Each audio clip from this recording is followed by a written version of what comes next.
जिससे पूछने आते हो उसने भी उस प्रभु के नाम से दौलत प्राप्त करी है। नाम में वो शक्तियां हैं कि जो चाहो वो फल पाओ। फिर आपने तो अपना सुधार भी नहीं कर पाए। छोटा जमींदार साधन कम है तो अपना काम कर ले, अपना पेट पाल ले, उतना अन्न तो पैदा करेगा। बड़ा किसान से बड़े काम से तो ज्यादा अन्न उत्पादन करेगा, खुद का भी पालेगा, औरों का भी पाल देगा। उससे भी जो ज्यादा अमीर है वो संग्रह भी कर लेगा, दूसरा ने बांट भी देगा, धर्म पुण्य भी करेगा और लोगों को भी भरण पोषण करेगा। उसके पास कहाँ से आया? हर काम के लिए मेहनत करनी जरूरी है। विश्व में कर्म की प्रधानता है। कर्म की प्रधानता, कर्म सबको करना पड़ता है। कर्म जो नहीं करता उसको मिला नहीं करता कुछ भी। मिलेगा लेकिन वो कैसा मिलेगा? बर्बाद करने वाला।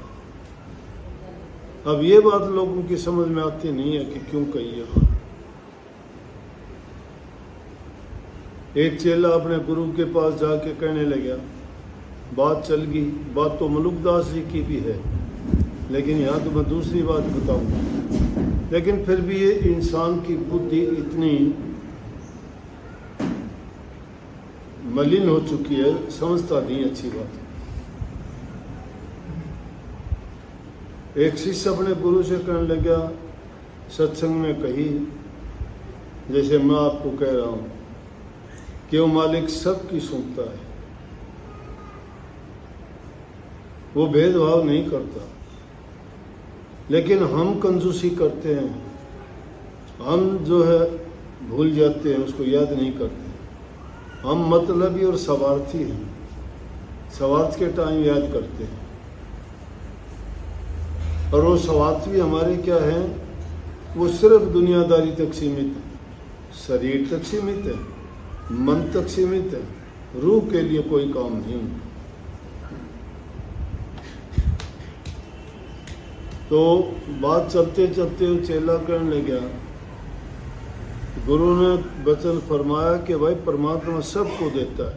बोला जी सबको? हाँ। बोला कि कहीं भी चला जाओ, वो तो पत्थर में कीड़ा होता है उसको भी देता है। बड़े बड़े रेगिस्तानों में जीव जंतु रहते हैं, उनका भी पालन पोषण करता है। बोला तो मैं अगर कहीं बाहर चला जाऊं? बोला कि हाँ, तेरा भी जहाँ होगा उसका उड़े पहुंचा देगा। बोला मैं देखूंगा कैसे। वो जाके जंगल में बैठ गया, तब करने लगा। अब भूख तो है ना, पेट को लगती है भूख, जिंदा रहने के लिए जरूरत है ही। संतों ने माना इसको, जरूरी बताया है। कबीर साहब ने, कबीर खुदा कुकरी करे भजन में भंग, ताको टुकड़ा डालकर भजन करो निशंक।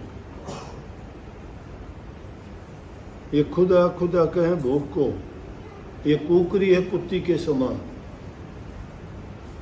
और भजन में भंग डालती है। क्यों? भजन क्या करोगे? दूसरी जगह कबीर साहब कहते हैं, भूखे भजन ना होए गोपाला, ये ले अपनी कंठी माला। कि भूखे भजन नहीं होता। कंठी और माला भी रख दी एक तरफ। कहने का मतलब पहले पेट की जरूरत है, शुद्ध भूख, वो जब तक हमारी पूरी नहीं होती हमारे समझ में कुछ नहीं आता। दूसरी जगह महात्माओं ने फरमाया कि झांझ मंजीरे तभी बजें और बने चून की लोई, साधो भूखा भजन न हो। भूखे से भजन नहीं होता। पहले अपने रोटी का इंतजाम करो, कहने का मतलब काम करो, कर्म करो। सकल पदार्थ है जग माही, कर्म ही नर पाओ। सारी चीजें संसार में हैं, लेकिन जो इंसान कर्म नहीं करता, कर्म से हीन है, जो कर्म नहीं करता उसको मिला नहीं कर। कर्म आदमी का शुद्ध होना चाहिए, पवित्र होना चाहिए, सच्चा होना चाहिए। बुरा करोगे नतीजा बुरा होगा। पाप का कमाओगे तो पाप वर्गा जहर का काम करेगा। अपनी हक हलाल की कमाई करोगे अमृत का काम करेगा। किसी के कर्जदार नहीं बनोगे, काया में दुख तकलीफ बीमारी नहीं होगी। घर में अब काफी लोग आके कहते हैं घर में शांति कोई न कोई गलत चीज आ गई। अब गृहस्थी में ये चीज समझते नहीं। महात्मा लोग तो ख्याल करा, हम ख्याल करा कि जब कोई गड़बड़ होती है तो हम सोच ले आज कोई न कोई बात गलत खाई गई या कोई न कोई गलत काम कराया गया, इसलिए शरीर में ये पीड़ा है, महसूस हो जाएगी। लेकिन यहाँ मैं बात आप जो कहना चाह रहा था, चेला बोला जी तो मिलेगा, मैं देखूंगा, मैं जंगल में जाके तप करूंगा, बैठूंगा, मेरे को कहाँ मिलेगा। वो जाके जंगल में तप करने लग गया। नदी साथ में बहे थी कि चलो प्यास लगेगी पानी यहाँ पी लूंगा और देखूंगा कि परमात्मा कैसे भेजेगा। यह भी मूर्खता थी, पानी से भी दूर चला जाता तो उसको पानी भी मिलता। नदी देख के थोड़ी सी दूरी पर जंगल में बैठ गया, लेकिन 12-14 घंटे उसने काट दे। सोचा भाई गुरुजी तो कही थी कि उस सबको देता है, तन्ने क्यों को नहीं मिले। चल ले पानी पिया, के पता गुरु का वचन तो झूठा नहीं होगा, लेकिन आओगा करते हैं। यह भी बात देखूंगा कि गुरु ने बात कही, वह बहुत बड़ी बात कही, कहाँ से आएगा। जंगल में कौन दे के जाएगा। मैंने बस्ती होती तो कोई शायद दे जाता, कोई प्रसाद दे जाता, कोई खाना दे जाता, कोई फल दे जाता, कोई चढ़ावा पूजा की में आती। लेकिन यहाँ देखूंगा, चल पानी पिया, प्यास लगी, पानी पीने के लिए नदी पर गया तो वहां जाके देखा तो पानी जो बहता आ रहा था उस पर हरे हरे पत्ते गए। देखा कोई चीज आ रही है, रुक गया, पास में आया, देखा तो उसमें 2 रोटी रखी हुई, मोटी मोटी बनी। बोले भाई ये तो गजब हो गया, आदमी को 2 ही रोटी की जरूरत होती है। निकाल ली कि परमात्मा ने भेज दी भाई, गुरु सच्चा। खा ली रोटी भजन में। दूसरे दिन भी, तीसरे दिन भी, जब 4-5 दिन लगातार उसमें तसल्ली होगी, वो टाइम वो रोजाना जा, रोजाना रोटी आ जा, तेरे भूख का टाइम भेज दे से, योर टाइम फिक्स। बोले आती कहाँ से है ये देखना चाहिए। चल दिया वहां से, जहां से आ रही थी पानी बहता हुआ, पहले ही चला गया। आज जाके देखूंगा ये कौन डालता है। उसके किनारे किनारे किनारे किनारे बहुत जल्दी पहले से उठ के चल दिया। आगे जाके क्या देखता है, एक आदमी है और एक उसकी औरत। उस आदमी को निकला हुआ कोढ़ है, कोढ़ में पूरा शरीर में खून रुधिर बहता है, बदबू मारती है उसे और बहुत बुरी हालत उसकी। वो औरत बैठी वहां, वो आटा लेके उसको मालिश करे और उस आटे के कारण सारा आटा भीग गया उसके शरीर के, जो रुधिर वो खून वो था उसमें। और उस आटे ने गूंद के उसकी रोटी बना के 2 पत्ते तोड़ के उन पत्तियों रख के नदी में बहा दे। क्यों, किसी से पूछा कि इसका कोढ़ कैसे दूर हो, तो उसने बताया कि इस बात का पुण्य हुआ। और किसी बताया कि जौ का आटा मिला के, चने का आटा मिला के और उसमें हल्दी डाल के और उसकी जब मालिश करेगी तो इसका कोढ़ दूर हो जाएगा। उसकी वो रोटी बना के और दोनों को नौरा के धीरे धीरे करके इसका तो पुण्य होता चला जाएगा। और खाने दे जो खागा रोटी और इसका जो है कोड दूर हो जाएगा। वो देख के देखा रोटी वो की वो चूल्हे में बना के सेक के रखी। बोले आप ये रोटी रोजाना ऐसे बनाते हो? बोले हाँ। बोले अब तेरा सत्यानाश। गया गुरु के पास, भूखा रहा के मिला तेरे को खाने को? बोला जी खाने को तो मिला, फिर ठीक बात नहीं हुई। बोला क्यों? बोला जो रोटी मिली वो तो कोड की रोटियां थी। बोला भाई बिना करे तो कोड की मिले। समझ गए क्या बात है? बिना करे जो तू मिलती है कोड की मिले। जो लोग चोरी का, हेरा फेरी का, भ्रष्टाचार का, ठगी का, लूट का, खसूट का खाते हैं, उनके शुद्ध विचार नहीं रह सकते।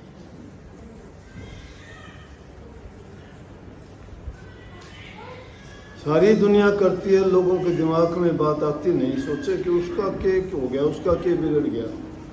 ये नहीं सोचते कि अंदर से टिटोड़ के देखो कि सुखी कोई नहीं है। और जो आदमी अपनी मेहनत का कमा के कर, पहले किसानों को नहीं होता था कुछ भी, मस्त रहते थे, ना रोग लगते थे ना बीमारी लगती थी। इनका पुण्य भी अपने आप हो जाता था।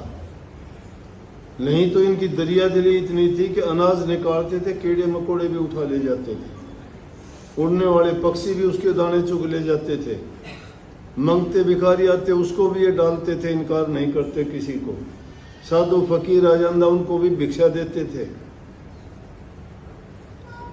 कि नहीं देते पुराने रीति रिवाज के मुताबिक।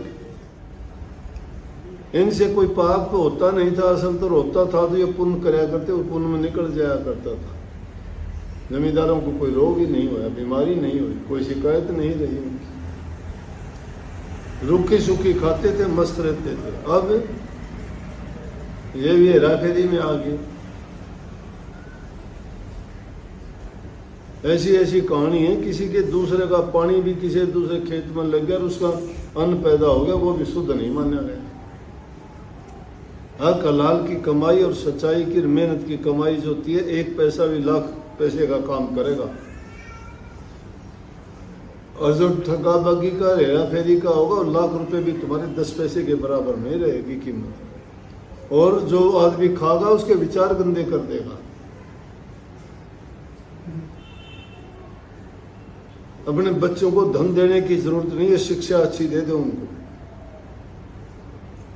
मेहनत करने की शर्म ना दिलाओ, जो मेहनत करके खाओ। मेहनत छोटी नहीं होती, इंसान की उसमें इज्जत है।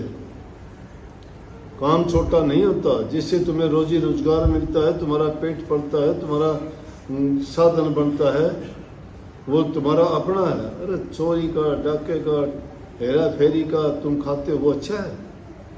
वो अच्छा है? चोर बन के लगते हो।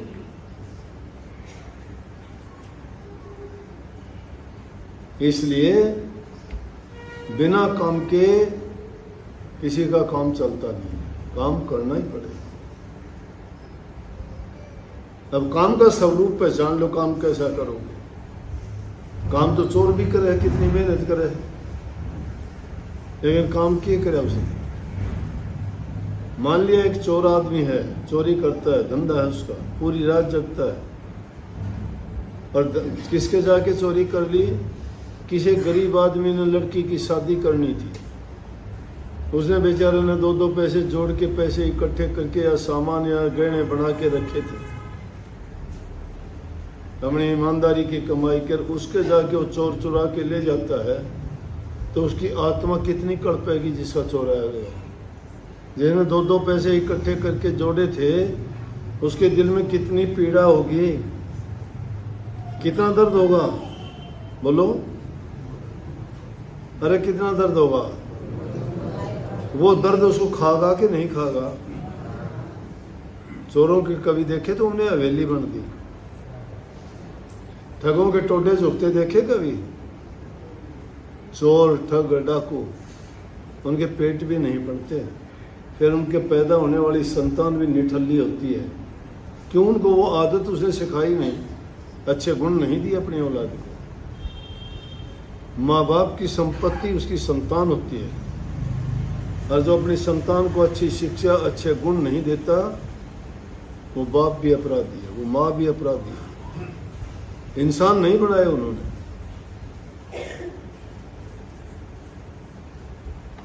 इसलिए मैं एक बात जोर दे के कहा करता हूं कि बच्चों की इच्छा पूरी ना करो, जरूरत पूरी किया करो।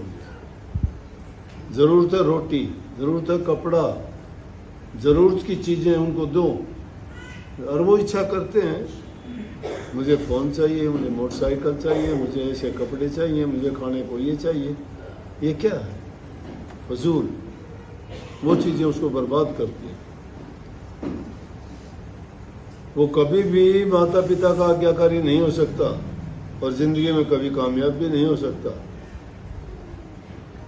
जिस दिन भी इनकार करोगे उसी दिन से तुम्हारे प्रति उसकी भावना बुरी हो जाएगी। बाप के प्रति, माँ के प्रति दुश्मनों वाली भावना बन जाएगी। वो तुम्हारे पीछे नहीं भागते, तुम उनके पीछे भागते हो। बिना रस्से से बंधे हुए उल्लू की जंजीरों में वो तुमसे पीछा छुड़ाना चाहते हो, तुम उनके पीछे भाग रहे हो।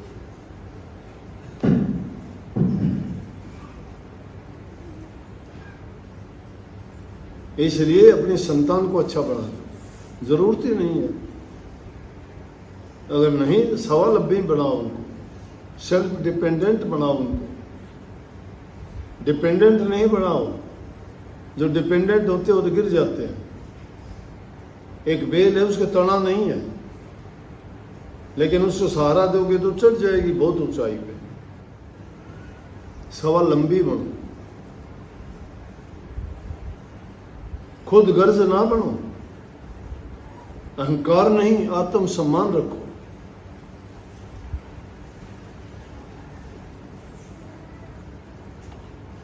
ज्ञान बढ़े गुणवान की संगत, ध्यान बढ़े तपसी संकीर्ण, मोह बढ़े परिवार की संगत, और लोभ बढ़े धनमत चिद्दीन। ये चीजें, इन चीजों में मन लगाने से ये बढ़ती चली जाती हैं।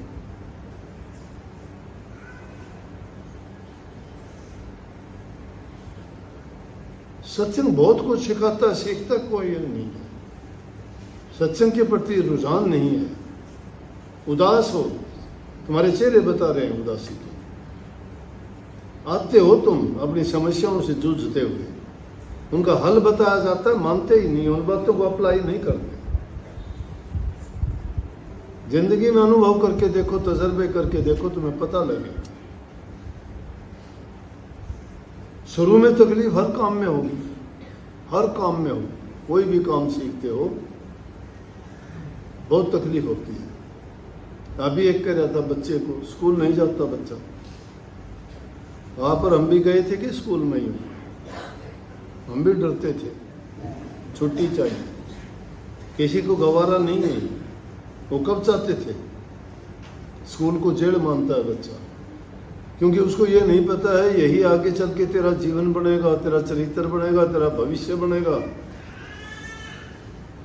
तेरा भविष्य यहाँ है, उसको नहीं पता है, लेकिन माँ बाप जानते हैं जब उसको स्कूल में डालते हैं। लेकिन वो भी अध कचरा सौदा है। वो भी पेट पालने की शिक्षा सिखाते हैं। अब कितने नौजवान बच्चे आते हैं, पढ़ लिया जी, नौकरी मिलती नहीं, सरकारी नहीं मिलती, कहां से मिलेगी? 140 करोड़ हिंदुस्तान की जनता है, इतनी से ना, कहां से नौकरी मिलेगी? सारी नौकरी चाहते हो। पहले शिक्षा नहीं थी, अब शिक्षा तो तुम्हें मिल गई, अब सब नौकरी चाहते हो। नौकरी कहां मिलेगी? पढ़ाई नौकरी के लिए नहीं है। पढ़ाई तुम्हें ज्ञान देती है, उस ज्ञान का उपयोग करना सीखो। क्या पढ़ाई की है तुमने? जरूरी नहीं है कि इंजीनियरिंग की पढ़ाई कर ली तो तुम किसी कंपनी में जाके नौकरी करो। मैंने अपनी जिंदगी में ऐसे आदमी देखे जिस फील्ड में उन्होंने काम करा, किसी की नौकरी नहीं करी, अपने काम करके न खुद कामयाब हुए, खुद कामयाब हुए। आप में भी सब में हुनर है। वो कभी ये सोचते हो कह देते हो ना मैं अनपढ़ हूँ, मेरे पास केस है, शरीर बीमार, रोग, ये ऐसे निर्बल और दुर्बल विचार और दुर्भावना पाड़ के हम हमेशा यूं ही रहते हैं। जिंदा दिली नहीं किसी, आदत बन गई माँ बाप का कमाया खा के, हिम्मत नहीं। अच्छा करना सीखोगे, अच्छा होगा। बहुत बहुत आशीर्वाद सबको भाई।